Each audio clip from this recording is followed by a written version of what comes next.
Let's look at a concept closely related to the mean, and that is the overall mean or the weighted mean.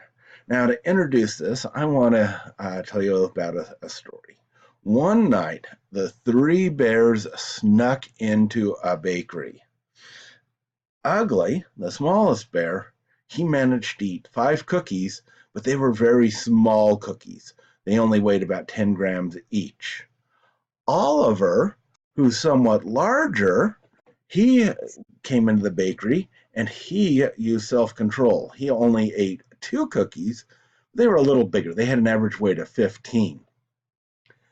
Then Beep Beep also came into the bakery and he ate 12 cookies with an average weight of 100 grams each. He went for the big ones.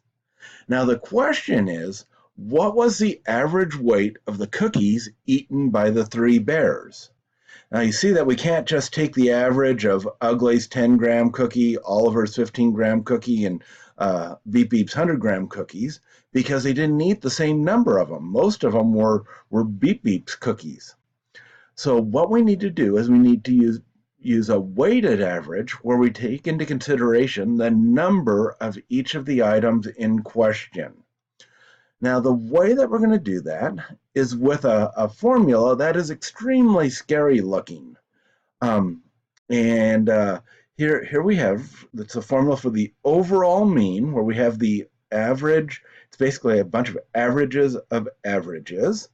And when we have the averages or just the scores for several groups, say K groups, K can be any number with in this example, K was 3 for each of the three bears.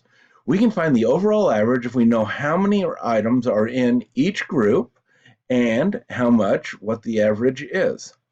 So with the three bears, it would be the number times the average weight for Ugly, plus the number times the average weight for Oliver, plus the number for the average weight for Beep Beep, and we would stop there. And we would divide that by the sum of the number of cookies eaten by all three bears. So that would give us an overall weighted score or a mean score. Now, let's look how this could be used in organizational psychology.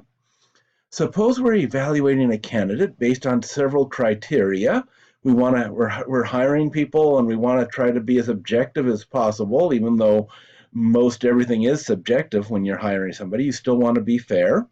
And so we've got a bunch of criteria on a scale from 0 to 100. We've got this person has a work experience of 72. Education is very good, 92. The first interview, he did very well, 91. The second one was 61. Cognitive ability test, he almost did perfect on that. And the integrity test, he got 80. Now, we could weight these according to whatever criteria that we're using, what we think is most important, or what we think would keep us in line with different regulations. And so we could say the first 4 are going to be worth 20% each, and the other 2 are going to be worth 10% each. And that way we would weight the first 4 as 20% and the second as 10%, and we could perform a weighted average to get a total score for this candidate.